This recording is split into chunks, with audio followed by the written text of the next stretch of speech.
of the sea and the complete destruction of Pharaoh's army.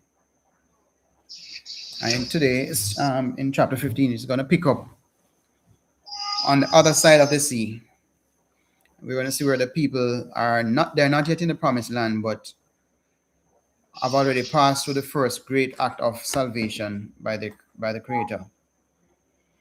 And we're going to look at a special song that Moshe led the congregation in, right? And we're going to see another part in the chapter where, it turns to Miriam and to Marah. So let's read the first two verses, my brother. Okay. Give me 1 second there. I want to check something and come back. Okay, fine. Do you want me to read ahead or you want us to wait for you? You can read, man, because just give me about 2 or 3 minutes. Yeah. Okay, fine.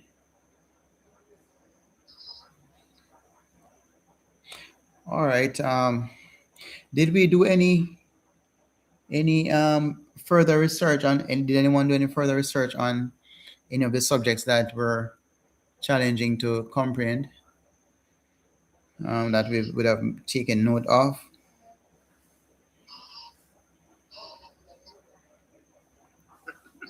Right, because it's very important that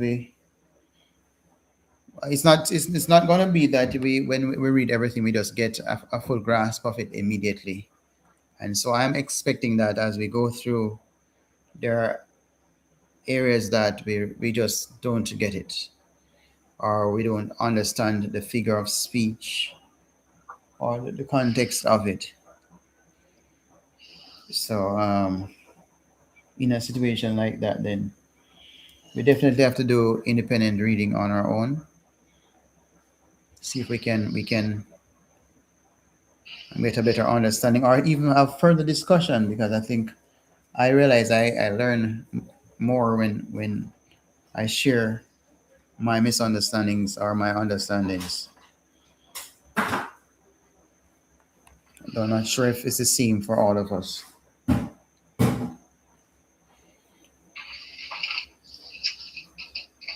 All right. My brother, I wonder if he's back as yet. Well, any special singers here, because we're going to need some singers this evening. It's a song that we're going into. It's going to take a different format. I hope. So hopefully we can write a song together. As we read this one, we're going to try and find out what is the main emphasis in this chapter, and then once we find that, then we can use that as the chorus. And then Sister K will do the first verse. Sister I will do the second verse. And Sister J will do the bridge, and Sister V will do the harmony, and brother P will sing the bass. So we have a choir. I think 6 persons can make a choir. That's enough. And the Creator give all of us a voice. We think that certain persons can sing and certain can't sing, but everybody can sing. The issue is who likes it and who doesn't like it. And once we're singing righteous songs, then that's the way to go. Yes, my brother, when you're back, you can start first.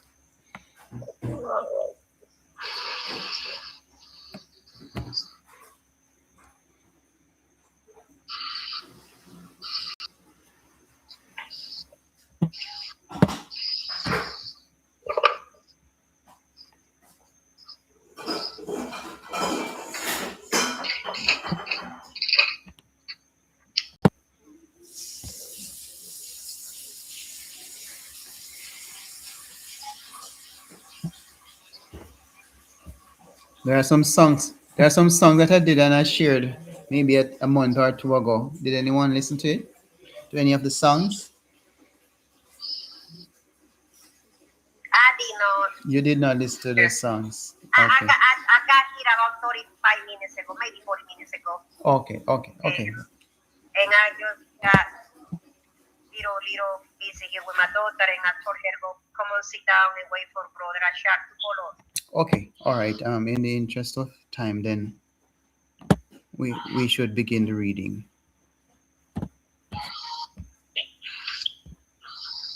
All right. Verse one and verse 2, and it says, "Then Moshe and the children of Israel sang this song to the Creator and spoke, saying, I sing to the Creator, for he is highly exalted. The horse and its rider he has thrown into the sea. Yah is my strength and song, and he has become my deliverance. He is my El, and I praise him, Elohim of my father, and I exalt him." Right. So just an observation that we're gonna see the word the horse and its rider more times in this chapter, and maybe that is what we need to put in the chorus of the song that we hope to compose. The horse and its rider is thrown into the sea. Right. So that's the core of the song. Moshe, it's written like he is saying that he will sing the song, and in some versions it says that he sang the song, so like it was done already. The song of the sea, and it is something that is reflecting triumph, because having gone through, reflecting on what they just went through, crossing the sea, then people celebrate their victories in different ways. Some will cry, some will sing, some will dance, some will just break out in prayer. Moshe decided to sing. Right? The horse and the rider. When you think of horse, right now I don't know many persons who own a horse. I don't know anyone who own a horse, but it seemed to be expensive thing back then, and even today I think horse owners it's big business. Right? So it suggests prestige, it suggests power, right? And anybody who has that, or anybody who rides that or owns that, is highly rated. But what happened is that not just the horse, not just the rider, but both the horse and the rider were thrown into the sea. The Creator dumped them into the sea. Right? And the song continues, Creator is my strength and song, and he has become my salvation. Right? So this is a worship section of the Torah. Right? And we must make time and spend time for worship, especially in the week of receiving deliverance. This was their situation. Verses 3 to 6 says, "You back, my brother?" Yeah. Right. I know some families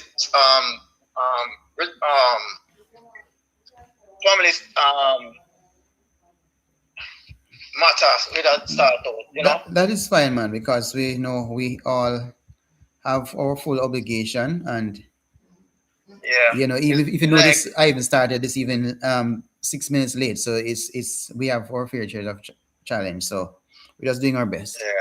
And the Creator understands. But we just start off the first verse of the song. Verses 1 and 2 it's a long song, right? And we were just saying, read it already? Well, we read it already, but we want you to sing it for us now. Everybody waiting for you to sing verses 1 and 2 for us. I don't want the internet to crash, you know. Okay, all right. In that case, we're gonna move on to then we're not gonna bother. We're gonna skip that. All right.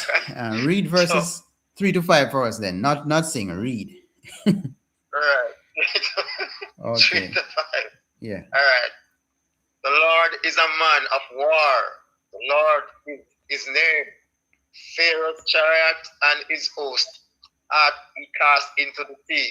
His chosen captain also are drowned in the Red Sea. The depths have covered them.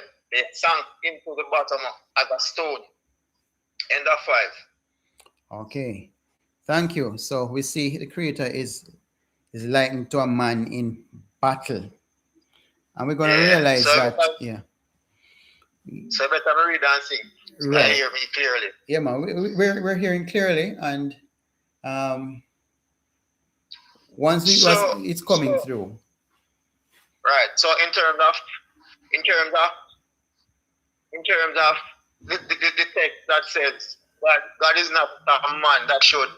Well, I can't quote clearly, but it is saying that God is not a man. So with this statement here now, why would he? How come he creates God, or he refer to God as a man of war in terms of that? Couldn't he say God is a God of war?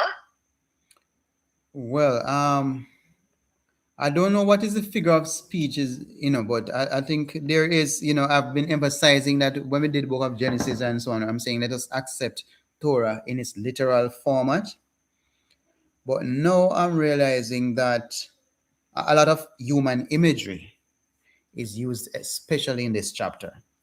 So the same thing that I'm trying to shun away from, I have to accept that there is a particular sections of Torah that depict human imagery. So you're gonna see the Creator has nose as well, has right hand as well, and all these things. But it's just the limitation of Moshe. He couldn't put it any other way, but to put it in terms that the readers would later understand. When somebody said nose, breathing, and so I understand that, but to put it in my brother, if you tell me that God is a God of war, I would still understand. You would understand. Awesome. And it wouldn't be taken away from God's divinity, so to speak, because if you equate it now to man, it's like you're minimizing. Yeah, that minimize. Okay. Yeah, then you bring God from God to a man. Mm-hmm. God to a man. Well, that is just my observation. You understand? So I mean, we don't have a lament on it, but that's just my observation. That's your observation. All right. Thanks for sharing that. I would if I was to go along your line, I would say the Creator should not be a man of war. He should be a man of peace. Peace and love and the unity and forgiveness and everything that is good. Let us pray. Let us expound on it just a little. And that is why I could not accept the New Testament teaching to say JC was both God and man when he was on the cross to die for the sins of the world. So if we could take it that as it, this statement here would be okay. Yes, it because would. I put God as man here. Yeah. Well, I get what you're saying. It's just that I don't know any other way to explain it. I don't know any other way that Moshe could explain rather than what his limited knowledge and of language was. Probably draw something, and when the people translating it, they see one and or them see one or see something that look like a man, and they just put man there. So that's the best they could do, right? So we accept that part. Well, I'd want us to accept that part, right? And what I see also is that he, in verse 2, he is what he said he is, right? And he said he is what he said he would do, right? And he proved to be a strength for them and a deliverer for them, and they refer to him as the Elohim of their father, and that is something to hold on to because they trust. A child is expected to trust his or her father. So when he says he's the Elohim of my father, then that is what is being suggested. So continue for us, please, from 3 to 5. Oh, you No, read man, I already. just read You, 3 to you, 5, you oh, know. you read. Oh, So you read 3 to 5. Oh, the battle. All right. right. We did talk about the war thing, and we also in the reading we saw that it is the elite that was destroyed. Pharaoh and his chosen Yeah. officer. When somebody says a chosen officer, officer class, officer rank, is not Yeah, constable. not everybody. It's not regular squaddy. It's actually No, no. Yeah, I want them where DSP somewhere up there, rank, have some, yeah, have not just some file, name on rank, them. right? And Special set. yeah, man, special set. So all of them, top. I'm seeing the Set of drowned in the sea of reeds. Is am I seeing this? Is it suggesting that the Red Sea is the same sea of reeds, or is just my translation saying sea of reeds, but other translations saying the Red Sea? I've been seeing the sea of reeds a lot, which and one? In verse verse four, what? In verse verse 4, verse 4. I have the Red Sea. Okay, okay, all right. So it's the same thing then. Well, read and read, not far at all in the spelling, but yeah. Maybe I oversight. I Um, did left side. all right, yeah, we pass on that too. Right, so we see in verse 4, it is repeating the verse 1. Because verse 1 or verse 2, was it 2 or 1? It was 1 that spoke about the horse and the chariot. And we see it same time mentioned again, but this time it mentioned the chosen officers. So I'm saying, if when we write the song, we're going to have that in the chorus, the horse and the chariot, and thrown into the sea. And what happened to them? They sank like a stone. I think later we're going to read in verse 10 that they sink like leather because they're heavy. And when you drop a stone in the water, it doesn't float like we float or the leaves float. It goes down hard. So your translation has leather? Well, no, just saying verse 10, when we go down later, we're going to see that it suggests something like that. Let me see. No, not leather, lead. Lead. Right. Okay, lead And that's a stone different thing. can create creature. Yeah. Right. So Yeah, lead and right, leather. Right. I'm mixing it up. Thank you both for of that. them solid, you know. And Both of them solid. both are solid and felt, and we're thinking that the people of Israel and Pharaoh, they thought that they were solid enough to withstand the Elohim of the Israelites, and they get a heavy drop, kick out, drop, dump, whatever the word is. But the English notation is that you're heavy like lead. You're heavy like lead. Yeah, right. Yeah. You're not heavy like stone, you're heavy like lead. Heavy like, and so that seems to be the heaviest of them all. Yeah. Right. So the imagery, we're gonna read 6 to 9 if there's nothing else that we pick up in those first 5 verses. 6 to 9. Alright. Exodus 15. Yes, same way. Reading 6 to 9, yeah. Thy right hand, O Lord, is become glorious in power.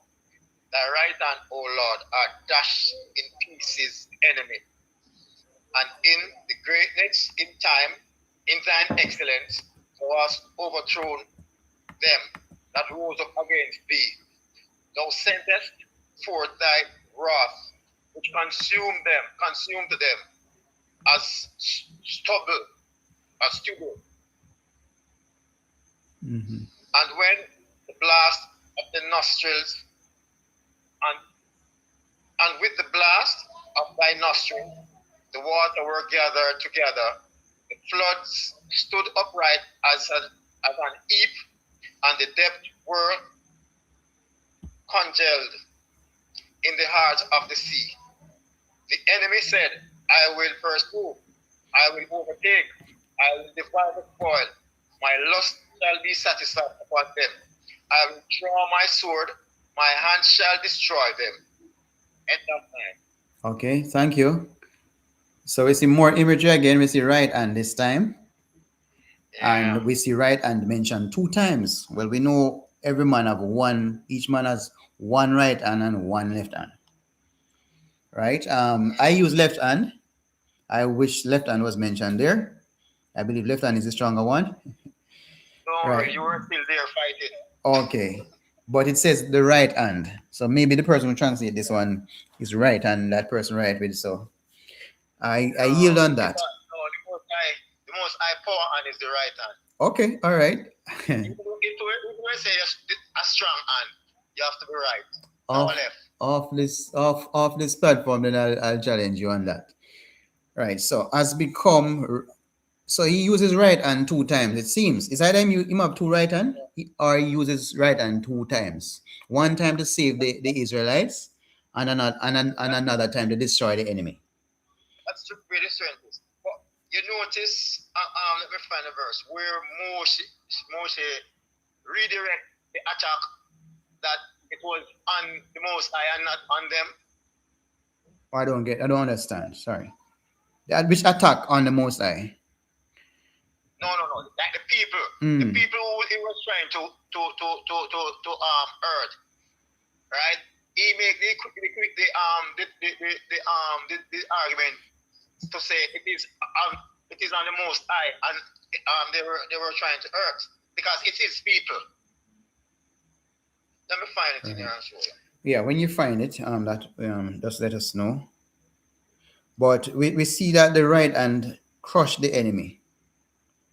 Right? So if the right hand crushed the enemy, right? Can just imagine when that hand is actually moved. Because it didn't mention what the right hand did. It says, and in greatness of your excellence, you pull down those who rose up against you. You sent forth. I get maybe it's verse 7 you're talking about. So they rose up. So when Miriam actually going against, or Pharaoh is going against Israel, it's not really Israel they're going against. They're actually going against the Creator. And this is what they did not understand. Right? You test yeah, man. Right. I pick up. Right. So those people who rise against Israel to destroy Israel are actually going against the Creator. Anyone who goes against his firstborn is going against him. It's just like if you decide to bring harm or threaten my son, I take it that it's me. It's not even my son. Right? So in literal language, that's how we see it. Right? So I like how it's put here because I think this is simple. It's not any deep word to find the definitions for. Just using and those things, it helped me to imagine what's going on.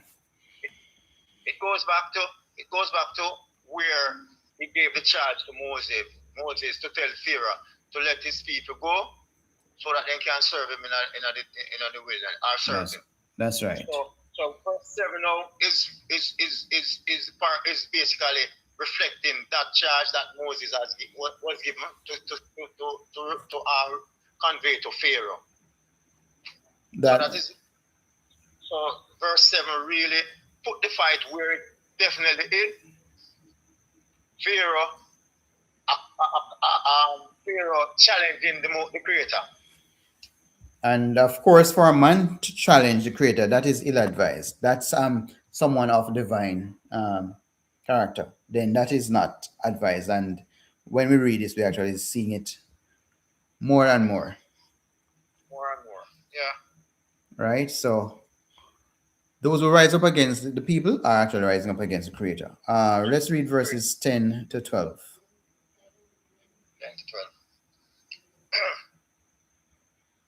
Exodus 15, reading from verse 10 to 12. Thou didst blow with thy wind, the sea covered them, they sank as lead in the mighty waters. Who is like unto thee, O Lord, among the gods? Wow, you're right. Who is like thee, glorious in holiness, fearful in praises, doing wonders? End of 12. Okay, thank you. This is a very well-known verse. I think I've heard songs about that song. Who is like unto thee, right? So It is something that I know none of us will have an answer for. Who is who is So, who's like the creator, right? So there's no answer for that. right, but the question reflecting is God within the universe or God with in the universe and on dry land. Mhm. I'm talking the portion I've said among the gods. That's what I'm talking. Okay, among the gods. That's what verse. It says, who is like thee, O Lord, Oh, among the gods, among the among the mighty gods, ones. multi-God. Yeah, among the mighty ones. Right. So I guess that's compared because Mitzrayim would have had many gods, right? And so what we realize that while the children of Israel they had one God, the nations they had many gods, and they some of them were regarded as mighty or mighty or mightiest. And this great miracle of crossing the Red Sea would be something that spread across on the BBC and the CNN of that time, and everybody would compare and realize that there is none like the Elohim of Israel, right? So his greatness is set apart, and that is one of the things that caused them to be breaking out in worship and breaking out in praise. And that I can just imagine Moshe doing that song, and if I know the key that he was singing that song, and I'd start practicing it on my saxophone right now. And I can't wait so that when we meet, if and when we meet Moshe, then hopefully I could do a collaboration with him. Yeah. Right? I mean, right. This. 1 second here. Mhm. I'm sorry. Sorry to interject, but Mhm. I might be going in and out here, my brother, because we're trying to resolve some matters here, personal matters. So Okay, take your time, man. All right, if you can't, no then man, me not leave it. Me not leave it Mhm. because the text coming, but whenever the follow up text come, I will. So whenever I'm gonna excuse myself, I'll say it to you. Don't worry. Okay, good. Thanks for the heads up. The kids them a look out me, you understand? Okay, good to know. Yeah, So them have to spend something to me, and although me never want them to, but them still do it. that's fine. They do things for you, and you share the Torah with them. Yeah, but me have things here can wear. Me I try to tell them, me not need nothing new, everything. No, I'm not that kind of person. Anyway, that Understand. Well, I prefer to go with what I have. That's how I stay. noted. Yeah. Right. So what? All right. So what we're still at I think we're at verse 11, right? So we No man, we're at 12 now. 12. No, we're gonna start at 12. We stop at 11. Okay.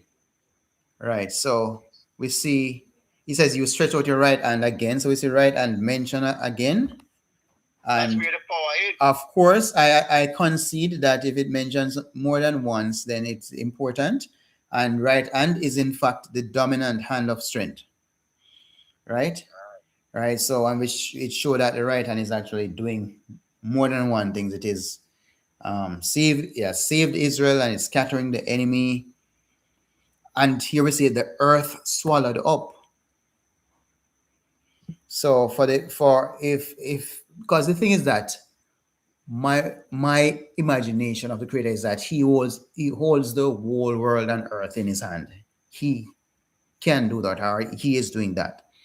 And so if he holds us in hand, any little shift of the hand, it's problems, right? It's going to have a great effect on the earth. And so that is one thing that the nations and Israel should, once they recognize and accept that, then should cause them to, or cause us to humble ourselves. You have to be careful how you use that terminology there, my brother. Which one? Because when you say man of the world in I'm hand. Well, it's a song that it's in the subconscious, I don't even know that I say it, right? But right, so I basically based on what I'm reading here, that is right hand. When he moves his right hand, the whole earth can be swallowed up. I mean, control over the whole world. Yeah, man. So maybe that's what he's saying. He has the universal And if he has universal control, then I hope we don't break out into asking why he did it this way and do it that way and everything. But one thing I'm wondering, why should Moshe and the children of Israel celebrate over the drowning of people? Let's have a heart here now and No, reason. come on, brother. No. Remember, listen. You're talking about evil now. If you have eradicated evil from out of your way, wouldn't you be joyous or joyful? Relieved and relieved and feeling relieved too. Maybe that's Not more. really joyful. All right. No man, just be real. Be Yeah. real. Be real.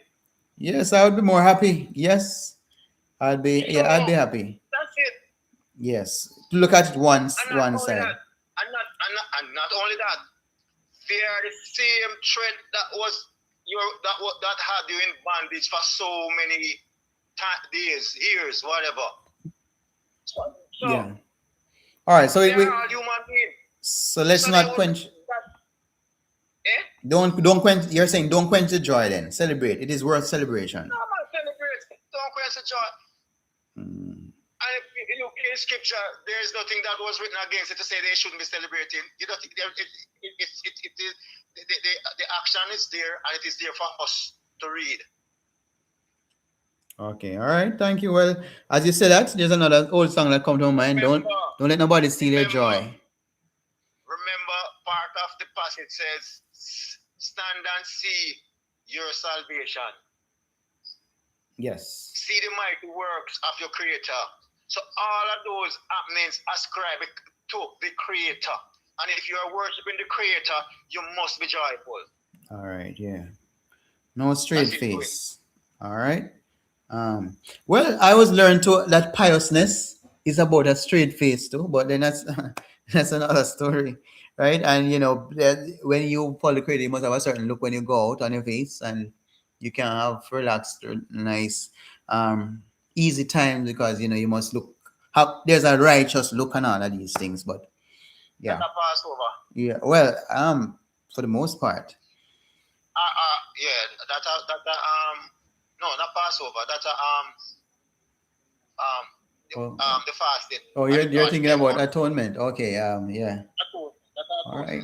All right. That's true. Yeah. Well, naturally, that's how I end up looking most times when I keep it. But I was talking in general. That So you have a look like Moses when him come off of Mount Sinai. Well, no, it's just something that when I fast, the hunger really licked me so much that I don't really find much to smile about, I don't. I would naturally have a natural face, but if it comes to mind, then I'll probably relax up a bit, right? But I'm talking generally. When I was growing up, I believe that because I'm of a certain faith, then I must not smile and joke around or be too happy or it must look my general demeanor, right? But a lot of misteachings and misconceptions. Back to the text. We're gonna read and we're gonna read 12 now. 12 now. Yeah. 12. I was ready for us to read 13 to 18, but I guess 12 was actually. Yep, we read 12 already. At 12, we never passed 12. We reached at 12. Right, but based on the number of verses and the amount of things that being said in this song, it seems as if the praise that we will have for the Creator for what He has done for our forefathers Israel and what He's doing for us now, it will always be short because He is deserving of more than what we do. But we still, despite that, we continue to still send up praises. We're going to read more of this song 13 to 18. All right. Exodus 15, reading 13 to 18. Yeah. So in thy mercy as led forth the people which thou hast redeemed, and thou hast guided them in thy strength unto thy holy habitation.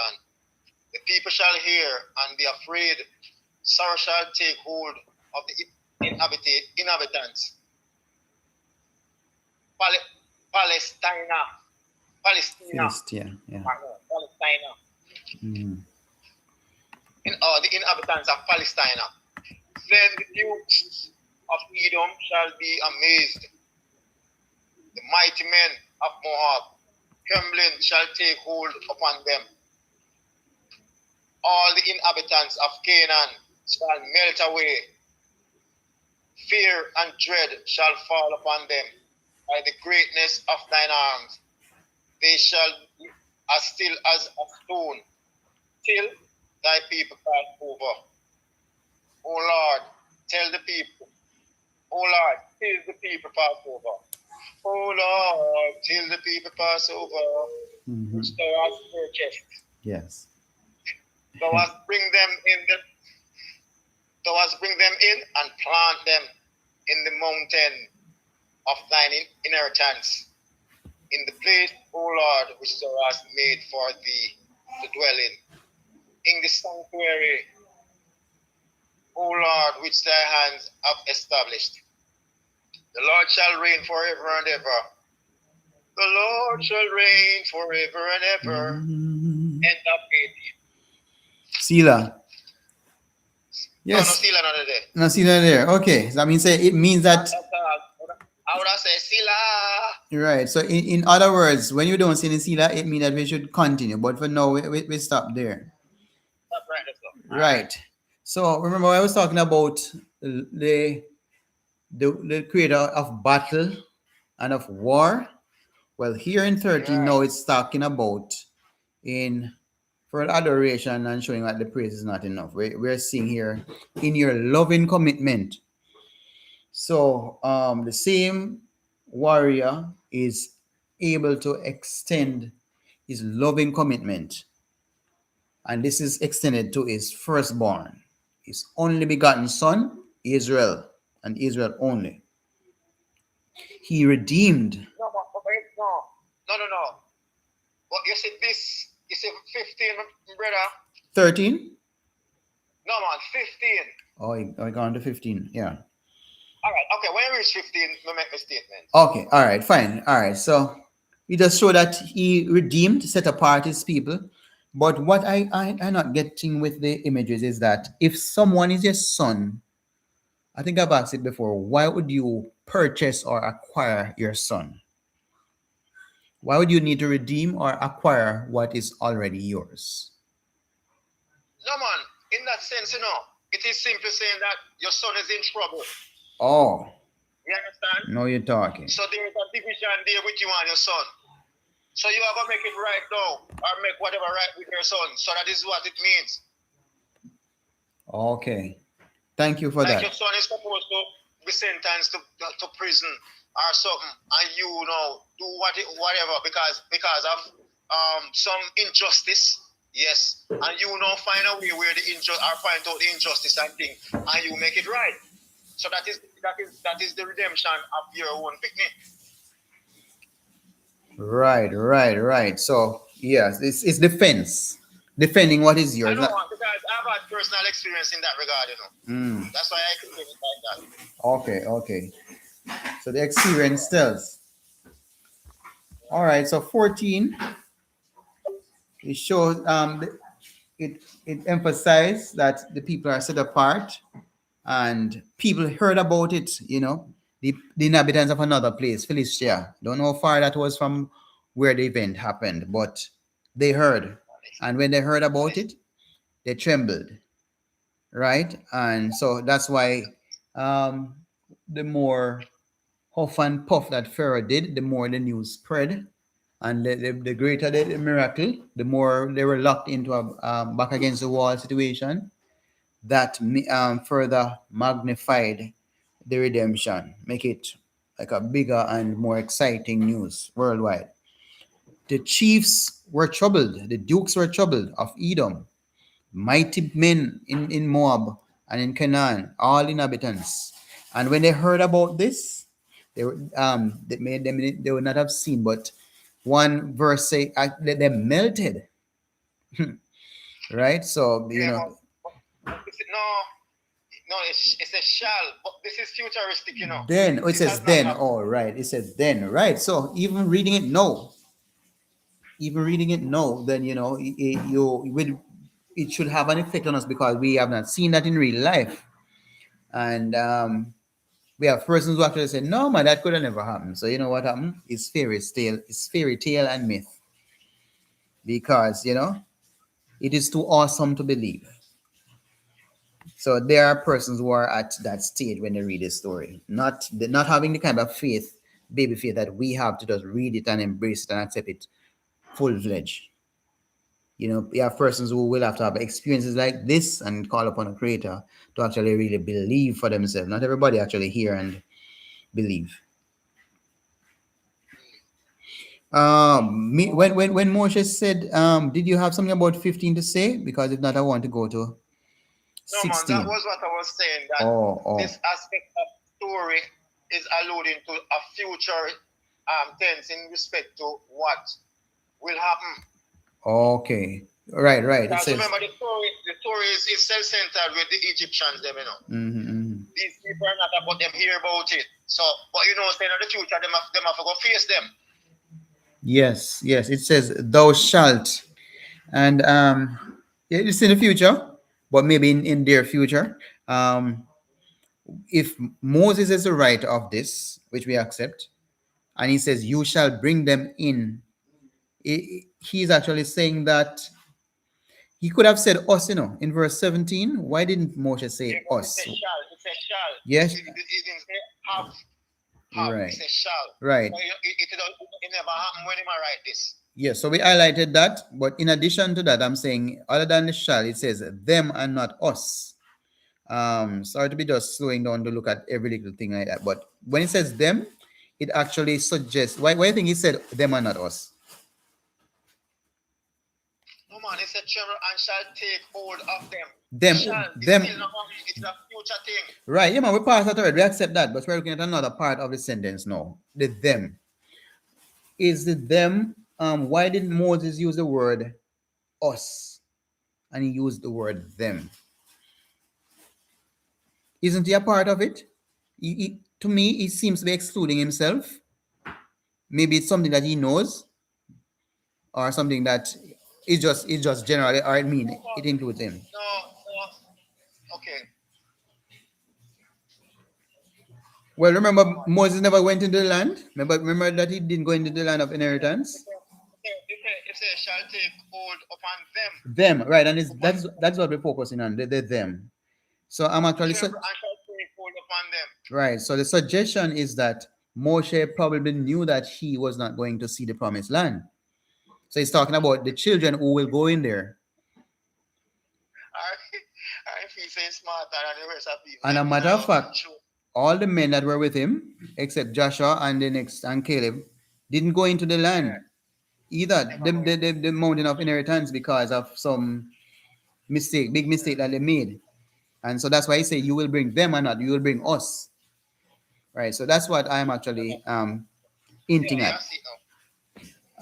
Right. So we finished that section. 18. The Creator reigns forever and ever. How long is forever and ever? And is that a redundant question? Forever and ever. Forever and ever. Okay. All right. So it's not for any era in the world or anything. It's just forever and ever. All right. Just as it says. There's no other explanation. We work with that. All right, let's move on to the next part now. 19. Right, 19. It says 19 to 21.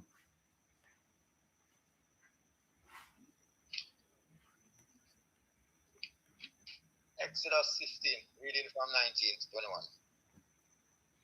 For the horse of Pharaoh went in with his chariot and with his horsemen into the sea, and the Lord brought again the waters of the sea upon them. But the children of Israel went on dry land in the midst of the sea. And Miriam, the prophetess, the sister of Aaron, took a timbrel in her hand, and all the women went out after her with timbrels and with dances.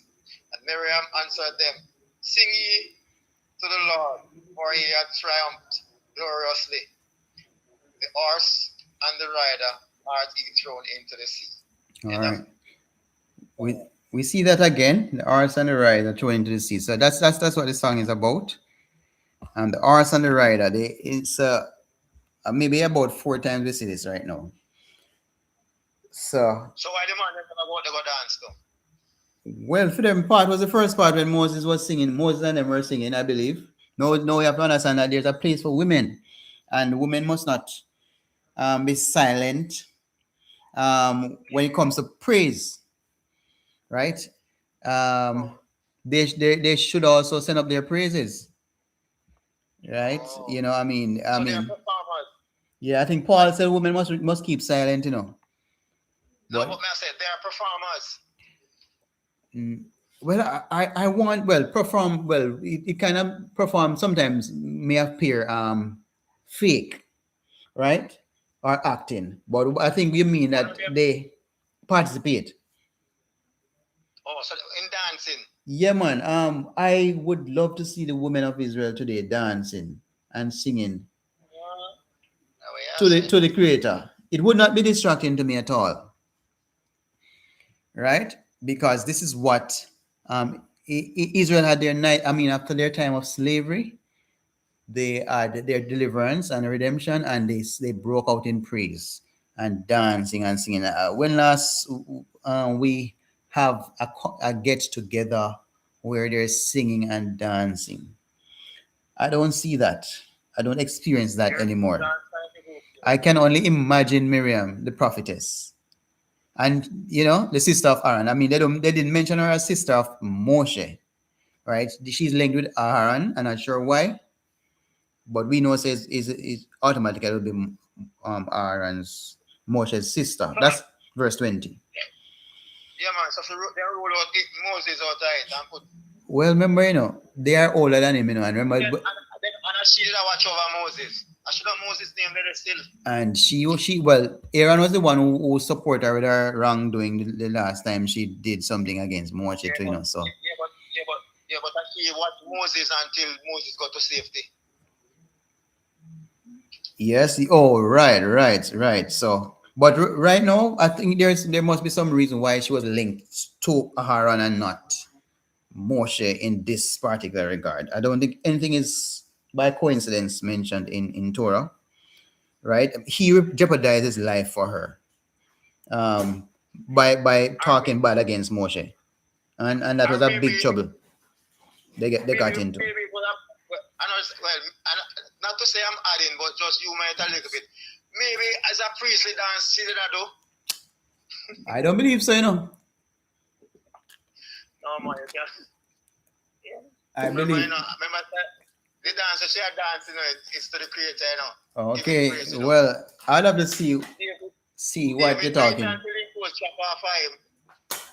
Okay. All right. Well, the good thing is that once it is sincere expression of joy, then there's no limits to what you want to do once it's done in modesty and not exposing any parts of the body.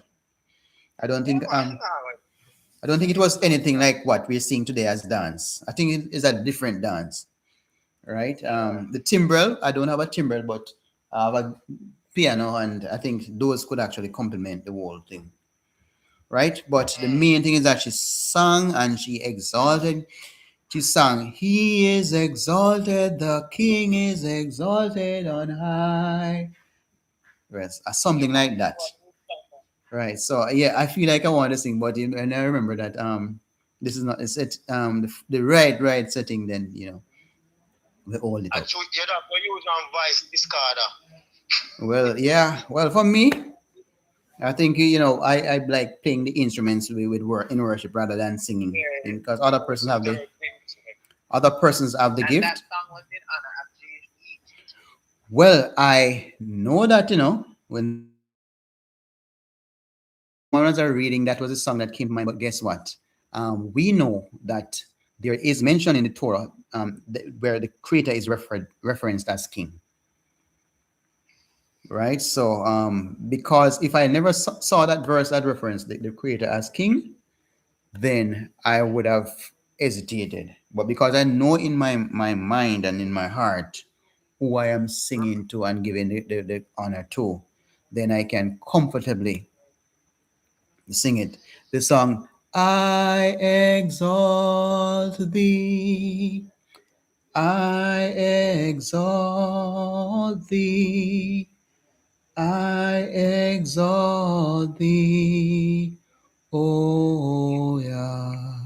Yeah, I know who I'm exalting, right? And we know in our heart who we're exalting, so that's why we can continue with that. Don't let it stop you. Don't let that steal your thing, right? So there is the work was finished, and so we see where it was cause for celebration. Celebration time now. Right. Alright. So the Miriam sing, the women sing, and the song of the timbrel. I don't know if it's two. You think it's two different songs or the two songs combined? Was that Moshe sing part and then Miriam sing part, or they're doing it as a duet? Yeah, but remember, bro, you only have put emphasis on singing. Them did a dance stuff. Well, it's actually a bias that I have because I know I can't. That's why I don't emphasize it too much. Yeah, that's why. Right. So, But we can dance, that's why. Or maybe skank. Mind you talking about skank, it's a different thing that We can dance, legit. We can dance. Okay, well, it must be amusing for you to feel that you can dance. Come on. All right. Just as I clear reminder, I was one of the we used to dance in a CGI when prison worship are going. Okay, you used to dance. All right. Well, me dance. And that's good. So can you imagine if you were dancing to a false god like that? Can you imagine what you should be doing right now? You're supposed to be clearing out the living room so that you can do your thing properly. Brother, when me I do my thing in my yard, so me dance. You think me don't sit down so? Okay. No, man, me dance, man, and me go in a little realm. Good. Yeah. I'm just like you say. Of course, me used to remember when me did ACJ and JC. So me I think me yeah. Well, I mean, when you realize you had opposition and you had tribulation, and you realize that all the forces that were against you are totally gone and never to return. There's no limit to what you should do, when in terms of celebration. Yeah, to the creator. Indeed. All right, so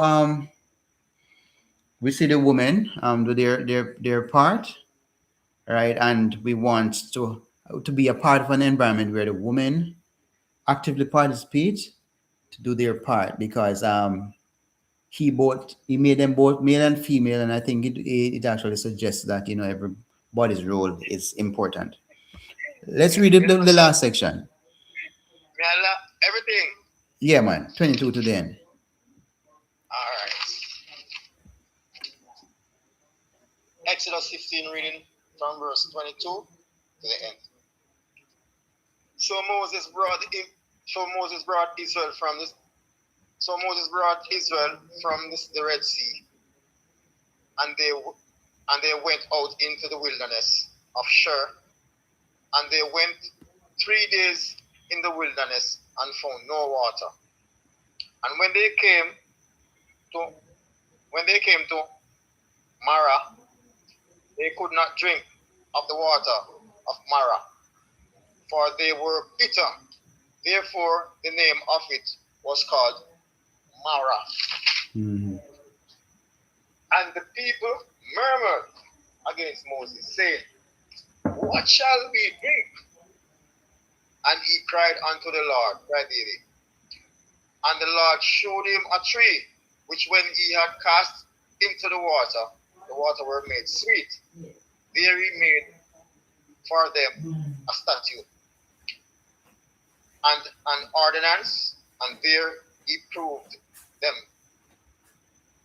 and said, "If thou wilt diligently hearken to the voice of the Lord thy God, and will do that which is right in his sight, and will give ear to his commandment, and keep all his statutes, I will put none of these diseases upon thee, which I have brought upon the Egyptian. For I am the Lord that healeth thee. And they came to heal him. Where were 12 wells of the water, and 70 palm trees, and they encamped there by the wall. End of 15, chapter 15. Okay, so we see after the big victory celebration, we see the first test has come. Well, they've always been tested, but since they got the redemption, right? Since they escaped from, delivered from Mizraim, first test come. So, Yeah. so they never leave out with water. Well, they could have, but traveling so far, you could only carry so much water to such distance, and after 7 days approximately, then you can walk with a barrel of water on the horse and you don't drink out or drop or splash out or splash out. But the statement no says it said 3 days. Right. So even 3 days, I mean, that's a lot of water to walk with, especially when you have women and children and the elderly and animals. That must have been a challenge to ration and the water. Right. But it showed that they went a far distance from the Red Sea into the wilderness of Shur. And under his leadership, the situation got dry. So it's a genuine situation. Another observation here. From time to time, when we see Israel do it by itself, we ascribe it to Jacob. So, and here it is, Israelite here is not ascribed to Jacob; it's ascribing to the children of Israel. When Moses brought Israel from the Red Sea. Yeah. The later name, is Israel and not Jacob, and we'd understand that it's the same set of people being referred to, right? Israel, children of Israel, children of Abraham, children of Isaac, children of Israel. Come on, what I'm saying, when I use Israel by itself, it is ascribed to a single person. Oh, I get what you're saying. Yes. Right. What verse is it that we saw it that with 22. Well, let's look at it. Moshe brought Israel from the Sea of Reeds. Right. So, well, what we are talking about, we're talking English here, So basically, you give a gift to Jamaica after the hurricane, a gift of $2 million US to Jamaica. But we know that when it's given to Jamaica, it's already for the people of Jamaica. Or you could say, they give a gift of $2 million to the Jamaicans, or they give a gift of $2 million to Jamaica. So in English context, even though this was not written in English, it still represents the same people of that one name. So I would basically look at it like that. Yeah. So let's move to the bitter water. Well, not bitter water, Marah. Because every time I read it, oh yeah, the verse actually tells you what's the meaning. Because they came to Marah for the water, and they were unable to drink the water of Marah before they were bitter. So the name of it was called Marah. People grumbled. Well, was it grumble? It was really bitter. You have some people miserable, Right, but Well, they said they never get no water for drink for much days, so of course they must be grumpy. So they're free to do that, right? You don't have no problem with them doing that then. Grumpy? Yeah. It's like justified. It's like you have a need, you have a need and you want it met immediately. Okay. I believe, and this is opinionated just the same, but based upon the behavior of the people, I believe they were always always along the step of the way, comparing being in Egypt and being out there. That's I believe, because if for them to be behaving like this, every time them come across like challenges, them grumble, them behave away as if them things that them depend on them own. So I just feel them always a compare being in captivity and I get whatever, than out there in them freedom. Yeah. All right. Well, I mean, we are here just reading the story, and when we look at it, we can really say, boy, they're miserable and complain a lot. But just look at it. Just put yourself in a situation. You bring out a lady somewhere. You must have to buy something to drink for her, Yeah, but Even if even them in if Egypt, they would have get even water. if she's not They would get thirsty, you water. still have to buy something for her to drink. Yeah, but if they were in Egypt, they would have get water even though they're on a bandage. That is what they were really saying. Yeah. Okay. Right. So yeah, that's the situation with Egypt. But each time we read these stories, I want us to put ourselves in the position to make an application to our life and to our current times. Right? If you turn on the news, you'll see people still complain that in this day and age, a lot of communities don't have water. And I believe that I support their murmur and I support their grumbling. What we know about this story now is a different thing, because we know that these people were always grumbling for every little thing. And you'll see later they grumble for every little thing. So with that, now it kind of affects our way of looking at it. But in real life, water is a right, and people must get water. I did some research on the word Marah, because it comes from the Hebrew word, well, mem, letters mem, resh, and hey, and it actually means troubling times. Resh means leadership, and hey means I don't remember what that part meant, but it actually showed that they were led through hard times, something or another. So, right? So that is it. It was a difficult condition that they were being brought into under some leadership and exposed for change or correction. So that's what a note that I made regarding Marah. Bad times. And guess what was Moshe's response? He cried a lot. So I have a problem with a man that loved to cry a lot. A leader. No, don't just say a man. A leader. A leader. He was not just a man. Right. He is showing his vulnerability to the people he leads. And that must maybe cause the people to have a little less confidence in him. Yeah. And maybe when I say, what kind of weak man this? That's crying every time there's something. Crying out to the Creator. Crying out to the Creator. Right? He needed to show a bold face and to show that, he and the Creator got this. It didn't even let him go into one little side corner to do what he needed to do, right? But good thing he got a response, and the Creator showed him a tree, and the water was made sweet, and not just that. So we're showing this. Israel is going through a process of transformation. So what the Creator really wants to do is to transform them, but to transform them, he had to redeem them and deliver them first. So a lesson that we learn from this is that redemption is maybe the first stage in transformation, but there's more to come in the process of transformation. Right? So yeah.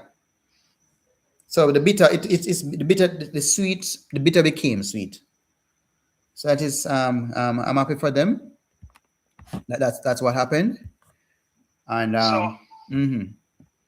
So in other words, the water both quench them thirst and full them belly, guy, if it was a sweet. Yeah, I didn't hear no bird. Right. So, but I know before long, if you know what I know, they're gonna want food too after the juice. But so when you go out and you're carrying out anybody, make sure you have money for drinks and money for food. Yeah, but remember, when we drink water for thirst and water, but they get sweet water, they get drinks. They can't buy so they're hungry tonight, because they get sweet water. Well, so both quench their thirst and full their belly. Well, that's a plus. That's a plus. You get more than what you ask, and that's something that shows about the nature of our Creator too. He will give you what you really need. He give you what you more than what you eat. He has the ability, and he will, and it's proven to give you more than what you think that you need. Yeah. All right, but some energy. I do not want you to miss the catch. There's a catch in this verse 25. The catch is this: I'm giving you sweetness, but I want you to do something for me. I know, not that I want to do something for me. I'm expecting much of you. So there, he made a law. It's It's a bargain. Yeah, there he made a law. Because the sentence never finished now. There he made a law and a right ruling for them. And there he tried them. So basically there I didn't even realize it was a test. I thought it was a genuine thing that came upon them, but he was testing them. So some versions say statute and ordinance. And I always, no matter how many times I read it, I can't find out what's the difference. Go ahead. That's what mine said. Right. Statute and ordinance. Right. And I have found out the difference between them all the time, but I always forget after a while. The statute and law.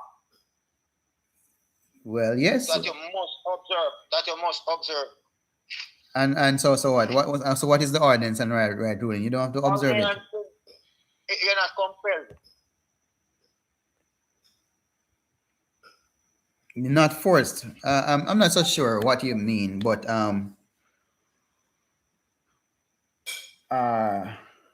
well, maybe we could look at another verse that mentioned statute. Numbers 19 verse 1 and 2, where it says 19. Yeah, Numbers 19 verse 1 and 2 will tell you, give us an example, and that example we maybe can use to remember. 19:1 2, and so the Creator spoke in motion to Aaron, saying, "This is a law of the Torah." This is a right ruling of the Torah, which has commanded, "Speak to the children of Israel, that they bring a red heifer, a perfect one in which there is no blemish, and on which a yoke has never come." So what I realize about statutes is that it's like things that the Creator told us to do, but we cannot understand the reason for it, but we're still to do it. And then the ordinance is like things that affect the bigger community, like laws that everybody in the country or the legal system would actually understand and accept. Yeah, but statute means law, brother. Statute means law. Yeah, man. Statute means law, right? So it's a law. So one statute is the statute of the red heifer. Do you understand that red heifer? To this day, I don't understand the statute of the red heifer. But you know, say it's a red heifer, you must find. Right. So in other words, it's something that you have to do, but you don't understand. You know, get another heifer. It must be a red one. No matter what, it's a red one you don't carry. Right. So basically, one is more limited that not another person know about, right? Or it is entrenched. It's like a ritual. It's like a ritual, but like the ordinance now is like something in the justice system for the society and for the court. And so I want to have another example. Well, maybe we should just move on to the example of so the one about not eating pork, would that be a statute or a law? Oh, yes, a statute is a law. I keep mixing up the words, but forgive me. Which one is when you're instructed not to eat pork, is it a law or a right ruling? That is not a law. Is that statute or an ordinance? Ordinance. Which one of them is it, and why? Because it derived from clean and unclean. But the statute is like the 10 Commandments that was given from right. Sinai. Exactly. The statute is like the 10 Commandment laws. And that is why I said it is entrenched. Right. And may I ask a question? Yes, just sister. jump in. I thought ordinance had to do with, one of the in the context of the scripture, I thought it had to do with order of authority. Yeah, man, order that. So order not deal with the law of the land? The bigger one? Yeah, but I was thinking more like in hierarchy or order, the order that things should. All right. Here it is now. Look, we're supposed to wear, what you call it, sitting up on your clothes? Zit. The blue string, the zit. No. Right. Yeah. It is not being worn now by a lot of us. It is a statute. Not an ordinance. It's not an ordinance, because ordinance is something with to the larger society. Look here, a lot is wearing it and a lot not wearing it because of this different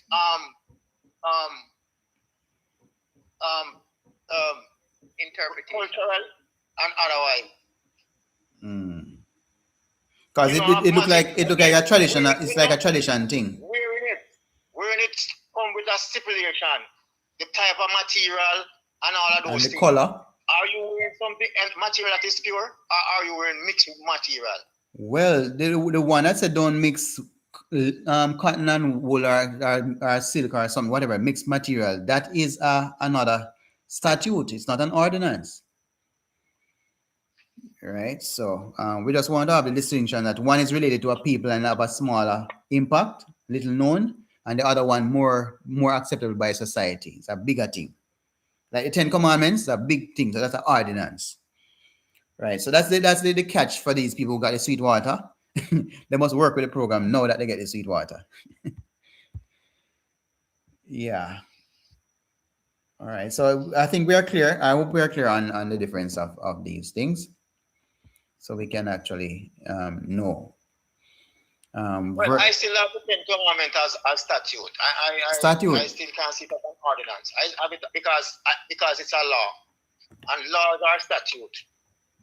Okay. So I see the 10 Commandments as statute. Well, the fact that I had one idea. Say, you know what? Once the Torah said, no matter what category it's in, I'm to follow it. Right? I don't need to distinguish or explain. Once it's there to do it. But then the fact that the verse actually mentions them separately, I believe time and emphasis must be placed on knowing the difference, even though we're bound to honor both. Because these people got the sweet water and they were told that they must accept it. Did it say that they were to accept it? Yeah, man. It says if you and not only accept, you must do it. So there's one thing to accept, but another thing is to do. Right? So these things we must be able to demonstrate it and live it. You know, put simply. And listen, do, and follow. And it says that I am, why? Last verse says, because I am the creator who is you. Right? The last verse actually speaks about some numbers. We see 12 and we see 70. Anything particular that we know about 12 and 70? My brother? What do you know about the 12? What is significant about 12? Why it says that they came to Elim, where there were 12 fountains of water and 70 palm trees, and they camped there by the waters. What do we know about 12 in Torah? Who had 12 sons? Right. So we see there are 12 tribes, and I would want to match. Because of a 12 tribe, it represents, 12 is significant. Is noted there? Well, it could be that there are 12 fountains of water, so every tribe could have a fountain of water for the drink for themselves. Well, that's opinionated. Yeah, it's opinionated, and it seems opinionated with the 70 palm trees. We see the word 70 in Torah anywhere else? 70? Yeah, but it's just the writing. Yeah, man. Well, we see about 70 elders when later we're going to see where Moshe bogged down with deeper work. I have 70 souls who go down into Egypt too. So you have so many 70s in the Oh, scriptures. that too, right. So 70 palm trees. That means that maybe the palm trees is where the leaders actually sat and taught from, some place to chill, some chill spot or whatever. Right. So yeah, there's more to it, but that is what we're seeing. All right, so we're done with the chapter now. And I know persons are busy and want to go, but the song, yeah. What we're going to do with the song now? The song is that everybody going to write a song and drop it in the group. I will have to do some voice training for extended amount of time. Oh, first. Before I could sing. Yeah, man, I'm on perfection and I cannot sing any kind of song for the creator, You have to give your best. Okay. Because I have. Sorry, brother. Petros. Poor sister Jacqueline. Remember, she doesn't speak. She barely speaks English. Oh. She has an idea of most of what is said. No. I know. Sister Jacqueline, are you understanding anything Petros is saying? No, I really don't. My daughter say me either. I try to have my cell phone so close to me. I strangle. Well, what about turning it up a little louder? If you listen to it louder, will that help? I don't know. I think it's his accent. Maybe me I talk too fast. No, I Maybe do understand Sister Keisha 100%. I really do. and it go vice versa to Sister Jackie, because when you talk sometimes me have to put a string from the ears and I might pick out one or two words. I'll be the official translator for the group. So I have that same challenges as well. Well, guess what? These discussions are recorded. So if I know you're busy, Sister Jackie, but if you have time, you can go back and play it slowly. Read the verse that he's commenting on, and what most he's actually talking about the verse. So maybe he's repeating what is in the verse. I have my iPad with my cell phone, one in English, one in Spanish, to be sure they understand. Oh, I have to have mine in Spanish. That way I know what they're talking about. Okay. But, maybe Marah listen, Brother Petrus. Maybe we understand him. Yeah. Well, we're all learning. So we're learning different. You're at an advantage. You're learning patois, Jamaican Creole, and then we hope that I don't know if I should ask you to teach us Spanish, but yeah, some of us will appreciate that. Let me ask a question. Why in Jamaica don't speak Spanish? Because we are colonized by the British, so that is why. Oh. Okay. Yeah. And that is why should you visit the Cuba, it is problematic to the US. No, I'm not going to Cuba. No. I'm saying we as Jamaicans, when you go to Cuba, it is an issue on the part of the US. So most of the time when person going there, they don't take stamps in their passport. Oh. No, they don't make them stamp them in their passport. Interesting. Okay. Yeah. But Jamaica have close relation with Cuba, though, you know. I can tell you. Very, very, very close relation with them. But Cuba speaks Spanish. That's right. Yeah. So that's why we're saying that we thought that you'd be. Their issue is political. That is why it's political. So your first language is English, and what is your second language? Adopted English, because we don't speak the English like the English per se. So, you know, we don't have a language, you know. We are falabaka. I don't know if you understand that term, Sister Jackie. I don't know if you understand that term, but we are falabaka. We don't have a language.